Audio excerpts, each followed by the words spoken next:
তো ফ্রেন্ডস, এই দেখো বাদামের চাটনি তৈরি করছি। বাদামকে প্রথমে কাঠখোলায় ভেজে নিয়েছি, তারপরে নুন আর তারপরে রসুন লঙ্কা এসব দিয়ে পিষে নিলাম ভালো করে। দেখো একটু নুন দিয়ে দিয়েছি, লঙ্কা, আর তারপরে এদিকে কলাই ডালটাকে ভিজিয়ে রেখেছিলাম রাত্রে, ওটাকে পিষে দেখো এটার বড়া তৈরি করছি। একটা এদিকে বাদামের চাটনি বানিয়ে নিয়েছি, এদিকে বড়া তৈরি করছি কলাই ডালের একটা একটা করে।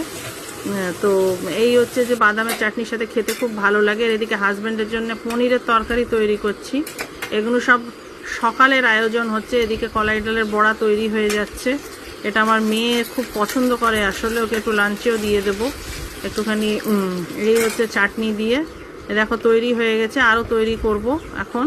এদিকে দেখো চাটনি করেছি, বাদামের চাটনি। বাদামকে কাঠখোলায় ভেজে লঙ্কা টঙ্কা দিয়ে রসুন দিয়ে নুন দিয়ে খুব টেস্টি তৈরি হয়। এটা একটু হালকা জল দিতে হবে। আর এদিকে নাস্তার জন্য আমার মেয়ের জন্য দেখো এদিকে আলুর স্যান্ডউইচও তৈরি করে নিয়েছি, খেয়ে এখন কলেজ যাবে।